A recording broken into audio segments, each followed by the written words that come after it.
DNA జ్యోతిష్యానికి సాధారణ జ్యోతిష్యానికి తేడా ఏమిటంటే, వేల సంవత్సరాల నుండి సాధారణ జ్యోతిష్యం ద్వారా ఒక జాతక చక్రం చూసి భూత భవిష్యత్ వర్తమాన కాలాలలో ఎప్పుడు ఎలా ఏమి జరుగుతుందని చెబుతూ, ఒకవేళ అవి గాని అనుకూలంగా జరగకపోతే ఎలాగైనా ప్రకృతికి విరుద్ధంగా వాటిని మార్చేయాలని, అది కుదరకపోయినా పరిహారాల నెపంతో చేసే పద్ధతిది. కానీ దానికి మారుగా డిఎన్ఏ జ్యోతిష్యం ద్వారా ఇవన్నీ ఎందుకు జరుగుతున్నాయని కనుగొని ఒక పని చేసే ముందే అది సరైనదా కాదా అని సరైన సమయంలో మనము తీసుకునే మంచి నిర్ణయం జీవితంలో అన్నింటిలో విజయాలు సాధించడానికి సలహాలు మార్గదర్శకాలు చెప్పే నిజమైన జ్యోతిష్య విధానం ఇది. ఏది మీకు అవసరమో మీరే నిర్ణయించుకోగలరు. ప్రపంచవ్యాప్తంగా ఉన్న డిఎన్ఏ ఆస్ట్రాలజీ ప్రేక్షక మహాశయులందరికీ నా హృదయపూర్వక నమస్కారములు. నేను తిరుపతి పట్టణంలోని రేణిగుంట నుండి మీ గుణబ్రహ్మ సరస్వతి. ఈ వీడియో ద్వారా మే మాసము 13వ తారీఖున 2024వ సంవత్సరంలో జరిగే శాసనసభ ఎన్నికల విషయమై ముఖ్యమంత్రి పదవికి పోటీ చేస్తున్నటువంటి ప్రముఖ నాయకుల విషయాలలో డిఎన్ఏ న్యూమరాలజీ ఏ విధంగా ప్రభావితం చేస్తుంది, ఎవరికి విజయాన్ని చేకూర్చబోతుంది అన్న అంశాలని ఏమైనా అంచనా వేయగలమా, దీనికి ఆ యొక్క ప్రముఖ నాయకుల యొక్క పార్టీ కానీ లేదా వారికి అనుకూలంగా డిఎన్ఏ ఆస్ట్రాలజీ న్యూమరాలజీతో సంబంధపడి జరగబోతున్నటువంటి ఈ యొక్క ఎన్నికల విషయంలో ఎవరికి విజయ ఢంకా మోగించబోతుంది, ఎవరెవరు మంచిగా ఈ యొక్క ఎన్నికలలో రాణించగలరు, ముఖ్యమంత్రి పదవికి ఎన్నిక కాగలిగే ప్రముఖ నాయకులు ఎవరై ఉంటారు అన్న విషయాలను ఏమైనా మనము తెలుసుకోవచ్చా? ఇన్ని అంశాలని మనము ఈరోజు డిఎన్ఏ న్యూమరాలజీ ప్రకారంగా తెలుసుకోబోతున్నాం. అయితే ఒకరు ఎక్కువని ఒక పార్టీ తక్కువని మనం ఇక్కడ బేరుజు వేసి చెప్పటం లేదు. శాస్త్రపరంగా మనకు ఈ డిఎన్ఏ ఆస్ట్రాలజీ ఎంతవరకు న్యూమరాలజీ పరంగా కూడాను సహకరించగలదు, కర్మ అనేది ఎవరిని ఏ విధంగా ఏ సమయంలో ఎప్పుడు ఆదుకుంటుంది, ఎప్పుడు వారి ముందరకు వచ్చి పగ తీర్చుకుంటుంది, ఎప్పుడు వారిని హెచ్చరిస్తుంది, ఇలాంటి విషయాలను కూడా మనం ఈరోజు చిన్న చిన్న మాటలతో తెలియజేయడానికి నేను ప్రయత్నం చేస్తాను. అదేమిటంటే, ఈ సోమవారం అంటే 13వ తారీఖున మే మాసము 2024వ సంవత్సరంలో ఆంధ్రప్రదేశ్ మొత్తం మీద ముఖ్యమంత్రి పదవికి ఎన్నిక కావడానికి ఎమ్మెల్యేలు అంటే శాసనసభలో కూర్చోవడానికి కావలసినటువంటి అర్హత కలిగినటువంటి వారు ఎవరు అని నిర్ధారణ చేయడానికి ప్రజలు వారికి ఒక విధమైనటువంటి తీర్పుని ఇవ్వబోతున్నారు. అయితే ఆ రోజు సోమవారము 13వ తారీఖున మే మాసం 2024 కాబట్టి మధ్యాహ్నము కంటే మునిపే అంటే 11:30 పైబడి వరకు ఆ రోజు తిథి ఏమి జరుగుతూ ఉంది అంటే పునరుషు నక్షత్రము జరుగుతూ ఉంది. డిఎన్ఏ ఆస్ట్రాలజీ ప్రకారంగా ఈ పునరుషు అనే నక్షత్రము శని యొక్క కర్మ రిజిస్ట్రీని కలిగినటువంటి నక్షత్రము. ఆ తదుపరి రాబోయే సమయము తిథి ఎలా ఉంటుందంటే పుష్యమి నక్షత్రంలోకి అడుగు పెడుతూ ఉంది. ఆ రోజు ఎన్నికలు. పుష్యం అనేది డిఎన్ఏ ఆస్ట్రాలజీ ప్రకారంగా రాహు యొక్క కర్మ రిజిస్ట్రీని కలిగినటువంటిది. అదే రోజున మనము డిఎన్ఏ కర్మ సిద్ధాంతం ప్రకారంగా పునరుషు నక్షత్రం అనేది శని కర్మ రిజిస్ట్ని కలిగి ఉండి అలాగే రాహు కర్మ రిజిస్టర్ అయినటువంటి పుష్యంలోకి అడుగు పెడుతుంది కాబట్టి దాన్ని మనం న్యూమరాలజీలోకి మార్చగలిగితే 4 అనే అంకె రాహు యొక్క కర్మ రిజిస్ట్రీని తెలియజేస్తుంది. 8 అనే అంకె శని యొక్క కర్మ రిజిస్ట్రీని తెలియజేయడానికి మనము న్యూమరాలజీ పరంగా తీసుకుంటాం. కొద్దిపాటి జ్ఞానం ఉంటే నేను చెప్పే విషయాలు అందరికీ అర్థమవుతుంది. దీనిలో ఉన్న లాజిక్ ఏమిటి అనేది మీరు తప్పనిసరిగా తెలుసుకోవాలి. అప్పుడు 13 అంటే ఏమిటంటే 1 + 3 4. కాబట్టి 4 అనే తేదీన ఇక్కడ ఎన్నికలు జరుగుతున్నాయి.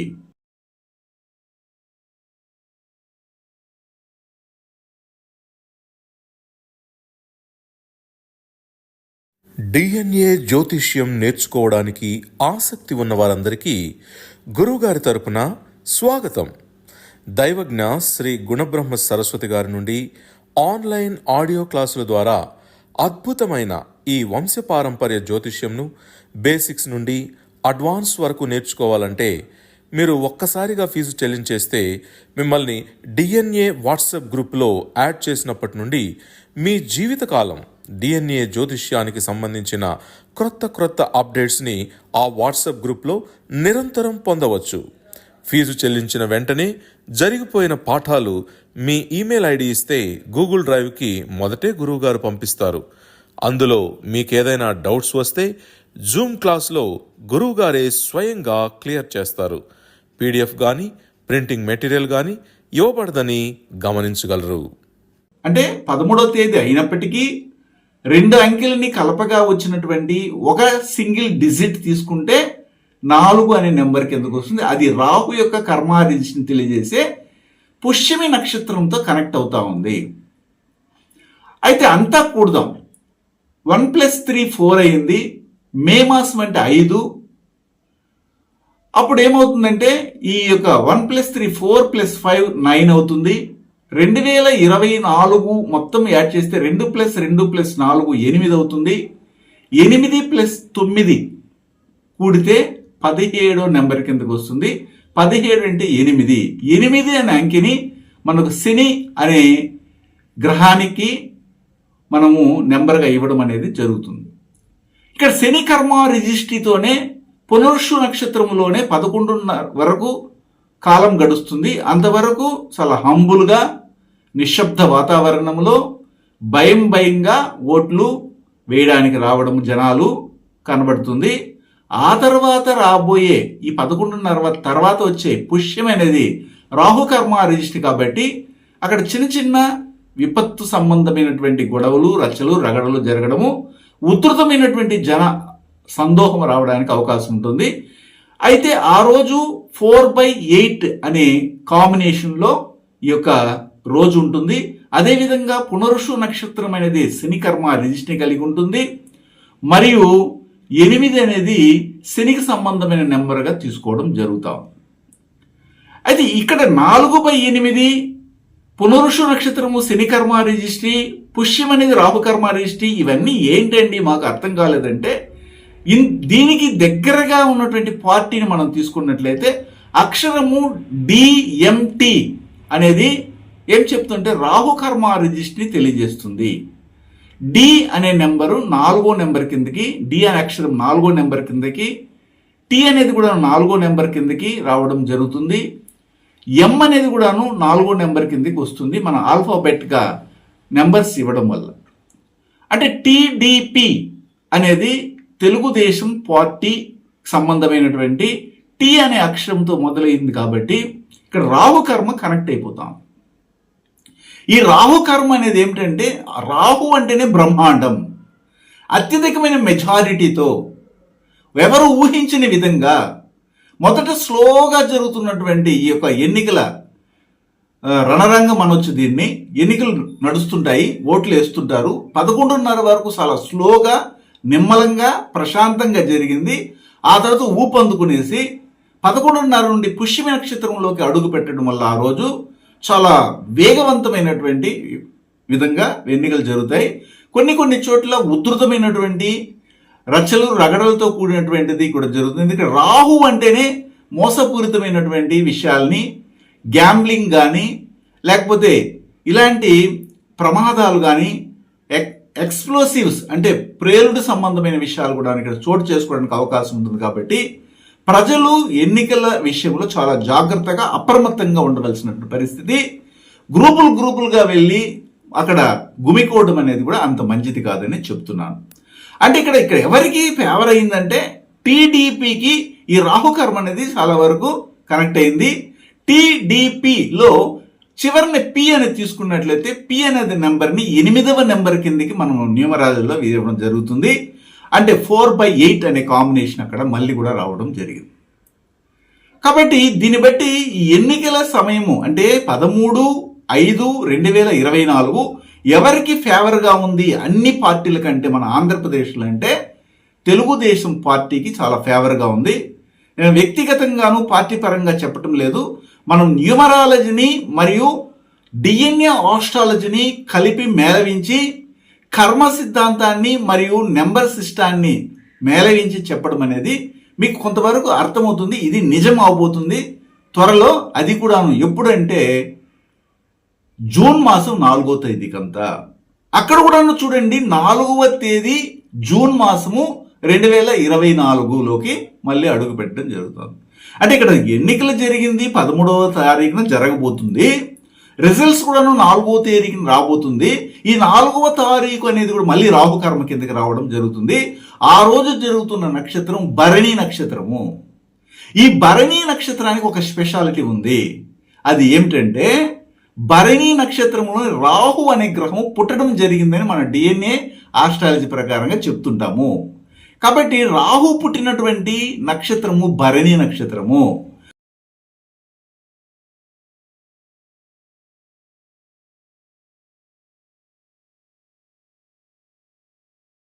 గురువు గారి నుండి డిఎన్ఏ ఆస్ట్రాలజీ ప్రకారంగా మీ జాతక పరిశీలన చేయించుకుని సలహాలు మార్గదర్శకాలను పొందాలంటే మా త్రిశక్తి డిఎన్ఏ ఆస్ట్రాలజీ యూట్యూబ్ ఛానల్లో మరిన్ని వీడియోలు చూసి ఒక అవగాహనకు వచ్చాక మీకు ఉపయోగపడుతుందనిపిస్తేనే ఫోన్ ద్వారా కానీ లేదా డైరెక్ట్గా కానీ అపాయింట్మెంట్ కొరకు సంప్రదించగలరు. ఆ 4వ తేదీ రావడం అనేది మరి కూడాను రాహు యొక్క కర్మ రిజిస్ట్రీని తెలియజేసే నెంబర్ కింద మనం తీసుకుంటున్నాము. కాబట్టి ఈ భరణి అనే నక్షత్రము చంద్రుని యొక్క కర్మ రిజిస్ట్రీ కలిగింది.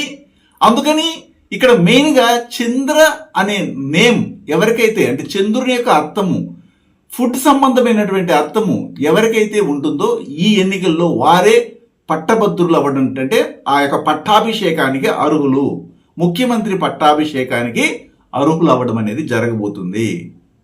అంటే ఇవన్నీ మనం ఎందుకు కనెక్ట్ చేస్తున్నామంటే మా దగ్గర స్టూడెంట్స్గా ఉన్నటువంటి వారు కూడాను ఇలాంటి లాజిక్ని ఆలోచించాలి. ఒక విషయాన్ని నేను ఇంతకుముందే చెప్పాను, కావాలంటే దాని లింక్ను కూడా ఇస్తాను మీకు కింద భాగంలో. ఎవరు సీఎం పోస్టులో కూర్చోవడానికి అర్హతను పొందుతున్నారు, రాబోయే కాలంలో ఫ్యూచర్ సీఎం ఎవరై ఉంటారు, చంద్రబాబు నాయుడు తర్వాత వచ్చే సీఎం ఎవరై ఉంటారు, నారా లోకేష్ ఎందుకు అవుతున్నారు, పవన్ కళ్యాణ్ ఎందుకు కాలేకపోతున్నారు, ఒకసారి మాత్రమే ఛాన్స్ ఇవ్వండి మాకు చాలు అని ఒక ఛాన్స్ ఇవ్వండి అన్నటువంటి వాళ్ళు మరి జీవితంలో ఎందుకు వాళ్ళు మళ్ళీ చీఫ్ మినిస్టర్ పోస్ట్లో కూర్చోలేని పరిస్థితిని పొందుతున్నారు, వారికి ఉన్నటువంటి కర్మ రిలేటెడ్ బాబా రిలేటెడ్ ఎలా ఉంటుంది, తర్వాత నక్షత్ర కర్మ రిలేటెడ్ ఎలా ఉంటుంది అనే విషయాలన్నీ కూడా మనం ఇంతకుముందు వీడియోలో కూడా చర్చించాం. అంటే ఒకరు తక్కువనే ఒకరు ఎక్కువనే కాదు, మనం ఎంతవరకైనా కానీ సబ్జెక్ట్ పరంగానే ముందుకెళ్తున్నాం. అంటే వైఎస్ జగన్ గారు ఒకసారి ఛాన్స్ అని వచ్చి ఇప్పుడు ఈ 5 సంవత్సరాల పాటు పేదల పెన్నిదిగా చాలా వరకు గొప్ప స్థాయిలో పరిపాలన చేశారు. అందరూ పేదలు మంచిగానే అతను ఆదరిస్తున్నారు, ఇంతవరకు బాగానే ఉంది. కానీ ఆ రావడము తర్వాత కాలంలో మళ్ళీ లాంగ్ సీఎంగా అంటే చాలా కాలం లాంగ్ టైం సీఎంగా కొనసాగపోవడానికి కారణం ఏమిటి అని కూడా నేను చెప్పున్నాను. ఆ లింక్స్ నేను మీకు ఇస్తాను కింద భాగంలో డిస్క్రిప్షన్లో, మరి ఒకసారి వీడియోని చూడండి. అయితే అదే సమయంలో పవన్ కళ్యాణ్ మరియు నారా లోకేష్ వీళ్ళిద్దరిలో ఎవరు చీఫ్ మినిస్టర్ అవడానికి అవకాశం ఉంది అనేది చెప్పడానికి మళ్ళీ నేను ఒక వీడియోని చేశాను, అది కూడా మీకు లింక్ పెడతాను చూడండి. ఎందుకంటే వారి జాతకాలలో ఆ అమెరికా ఆ కర్మ రిజిస్ట్రీ డిఎన్ఏ ఆస్ట్రాలజీ ప్రకారంగా ఏ విధంగా కనెక్ట్ అవుతా ఉంది అనేది మనం ఇక్కడ చాలా చక్కగా వివరించడం అనేది జరిగింది. కానీ అందరికీ డిఎన్ఏ ఆస్ట్రాలజీ అంటే తెలియదు, కొంతమంది మాత్రమే తెలుసుకోగలుగుతున్నారు. కొద్ది జ్ఞానాన్ని ఉపయోగిస్తే వాళ్ళు కూడా అర్థమవుతుంది. ఇన్ని వేల సంవత్సరాలుగా రాశి పట్టిన నక్షత్రము, రాసులు, రాశి ఫలితాలు లేదా సంవత్సరాది ఫలితాలు, గోచార ఫలితాలు వీటి మీదే కాన్సన్ట్రేషన్ చేయడం వల్ల మన నిత్య జీవితంలో మన తర్వాత తరానికి కూడాను ఉపయోగపడే విధంగా ఈ డిఎన్ఏ ఆస్ట్రాలజీ ఉంది అనే విషయాన్ని గమనించలేకపోతున్నారు. అంతెందుకు చదువుకున్నటువంటి వాళ్ళు, జ్యోతిష్య వృత్తిలో ఉన్నటువంటి వారు కూడాను ఈ డిఎన్ఏ ఆస్ట్రాలజీ పట్ల సరైన అవగాహన లేకపోవడం జరుగుతుంది. లేకపోతే మనకి అనేకమైనటువంటి ఛానల్స్ ఉన్నాయి, పెద్ద పెద్ద టీవీ ఛానల్స్ కూడా ఉన్నాయి. కానీ డిఎన్ఏ ఆస్ట్రాలజీ తెలుగులో మనం ఇంతవరకు చెప్తున్నాము, ఏ యొక్క టీవీ ఛానల్ వల్ల అయినా కానీ పలానా డిఎన్ఏ ఆస్ట్రాలజీని డెవలప్ చేస్తామన్నటువంటి పాపానికి పోలేదు. కారణం ఏమిటంటే వారికి ఆ సబ్జెక్ట్ పట్ల ఎలాగ క్వశ్చన్స్ అడిగి వారి యొక్క రేటింగ్ని పెంచుకోవడానికి కూడా తెలియదు. ఎంతసేపు అయినా ఏ రాశి, ఈ రాశికి ఎలా ఉంటుంది, ఈ రాశికి ఎలా ఉంటుంది, ఇప్పుడు గోచారం జరుగుతుంది, గురు గోచారం ఎలా ఉంటుంది, ఈ దశ వచ్చింది ఎలా ఉంటుంది, ఎప్పుడు ఏం జరుగుతుంది, పెళ్లి ఎప్పుడు జరుగుతుంది, తర్వాత వచ్చి వాళ్ళకి విడాకులు ఎప్పుడు జరుగుతుంది, వాళ్ళకి ఉద్యోగం ఎప్పుడు వస్తుంది, వాళ్ళు ఎప్పుడు కంప్లీట్ చేస్తారు చదువుని, వాళ్ళు ఇతర దేశాలకు ఎప్పుడు వెళ్తారు, ఎప్పుడు ఎప్పుడు ఎప్పుడు ఎప్పుడు అనే క్వశ్చన్ తప్ప ఈ టీవీ ఛానల్స్ లో ఉన్నటువంటి యాంకర్స్ కూడాను జ్యోతిష్కుల్ని అడగడానికి వేరే క్వశ్చనే లేదు. కానీ మనం ఏం చెప్తాము, డిఎన్ఏ ఆస్ట్రాలజీ ప్రకారంగా ఎందుకు ఇలా జరుగుతూ ఉంది, దీనిని మనం నల్లిఫై చేయడానికి మనం తీసుకోవాల్సినటువంటి యాక్షన్ ఏమిటి, ఈ యొక్క కర్మ రిజిస్టర్ అనేది ఎంతకాలం మనతో ప్రయాణం చేస్తుంది, అది ఎప్పటికీ అది తరిగిపోతుంది, అయితే దాన్ని మనం నెగిటివ్ నుంచి పాజిటివ్గా వెళ్ళడానికి మనం తీసుకోవాల్సినటువంటి జాగ్రత్తలు ఏమిటి, అలా తీసుకోవడం వల్ల మన జీవితంలో జరిగే పెను మార్పులు మన జీవితానికి ఎంత గొప్ప భవిష్యత్తునిస్తాయి, ఇలాంటి విషయాల్ని మనం చెప్తుంటాం. అంటే ఇప్పుడు నేను చెప్పేది ప్రెడిక్షన్ అయితే మాత్రం కాదు. జరుగుతున్నటువంటి ఈ యొక్క ఎన్నికలు 13వ తారీఖున మే మాసం 2024లో జరుగుతున్నప్పుడు ఎవరికి ఈ కర్మ రిజిస్ట్రీ ఫేవర్ అవుతా ఉంది, ఎవరికి న్యూమరాలజీ ప్రకారంగా ఫేవర్ అవుతా ఉంది, అదేవిధంగా ఎన్నికల రిజల్ట్స్ వచ్చినప్పుడు ఈ 4వ తేదీ జూన్ మాసము 2024 రోజు కూడాను ఎవరికి ఫేవర్గా ఉంది, ఏ యొక్క పార్టీకి అధికమైనటువంటి మెజారిటీ వచ్చి వారు ఏ ముఖ్యమంత్రి పదవికి అర్హులుగా ఉన్నారు, పట్టాభిషిక్తులు ఎవరవుతున్నారు అనే విషయాలు నేను చెప్పాను. అంతేగాని ఒక పార్టీ ఎక్కువని ఒక పార్టీ తక్కువని మనం విమర్శించడం లేదు. ఎవరు ఎవరికి తక్కువేం కాదు, ఎవరు ఎక్కువేం కాదు. అందరూ కూడా ప్రజల మన్ననలు పొందగలిగితే మాత్రమే ప్రజల చేత వాళ్ళు పరిపాలించబడతారు. అంటే ప్రజలే వారిని కూర్చొని పెడతారు కాబట్టి ఆ తర్వాత వాళ్ళు రూల్ చేస్తారు వీళ్ళని. ఒకరికొకరికి అవినాభావ సంబంధం అనేది ఉంటుంది, దీంట్లో ఎలాంటి తేడా లేదు. కాకపోతే మన సబ్జెక్ట్ పరంగా ఒక న్యూమరాలజీని తీసుకొని డిఎన్ఏ ఆస్ట్రాలజీని కనెక్ట్ చేసి ఆ రోజు జరుగుతున్న నక్షత్రము, అది తీసుకున్నటువంటి కర్మ రిజిస్ట్రీ, ఆ రోజు ఉన్నటువంటి తేదీ న్యూమరాలజీ ప్రకారంగా ఏ విధంగా కనెక్ట్ అవుతా ఉంది, ఇలాంటి విషయాల్ని మనం మీ ముందుకు తీసుకురావడం వల్ల సబ్జెక్ట్లో మనం ఎంత డీప్గా అనలైజ్ చేస్తున్నాము. ఇది రేపు 4వ తారీఖున మీకు రిజల్ట్స్ వచ్చిన తర్వాత కూడా ఈ వీడియో ఉంటుంది, అప్పుడు కూడా చూడొచ్చు.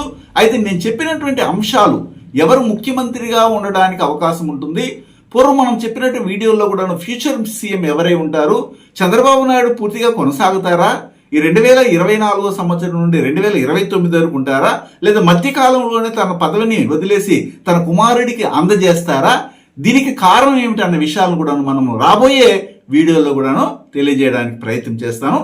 ఏది తెలియజేసినా మా యొక్క ఇక డిఎన్ఏ ఆస్ట్రాలజీ పరిశోధన పూర్వకంగానే, డిఎన్ఏ ఆస్ట్రాలజీలో మనం తీసుకున్నటువంటి ఒక రూల్స్ అండ్ రెగ్యులేషన్ ప్రకారంగానే మనం వీడియోలు చేస్తుంటాము. ఏదో గుడ్డివాటంగా మూకగా ఏదో చెప్పినామంటే చెప్పినట్లు కాకుండా దీనికంటే ఒక రీజన్ అనేది, ఒక లాజిక్ అనేది కంపల్సరీగా మనం పొందుపరుస్తున్నాము.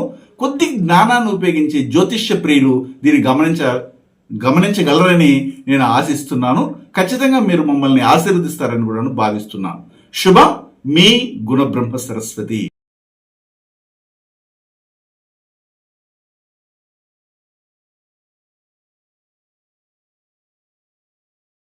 హిమాలయాలలోని యతీంద్రులు అవధూతలచే మహామంత్రోపదేశం పొంది వారి గురు పరంపరలో దైవజ్ఞ శ్రీ గుణబ్రహ్మ సరస్వతి గారు అధర్వణ వేద దక్షిణాచార పద్ధతి ద్వారా పూర్వం వశిష్ఠ వాల్మీకాది ఋషులు చేసిన విధంగా విలువ కట్టలేని అమూల్యమైన 24 హోమాలను ఏకకాలంలో ఒకే హోమగుండంలో గత 24 సంవత్సరాలుగా లోక కళ్యాణం కొరకు కర్మ విమోచన హోమక్రియను చేస్తూ నమ్మి వచ్చిన నిజమైన భక్తులకు శ్రీ జగన్మాత కృపతో మంచి చేస్తున్నారు. కర్మ విమోచన పొందాలనే ఆసక్తి ఉన్నవారు ముందుగానే గోత్రనామాలను నమోదు చేసుకోగలరు.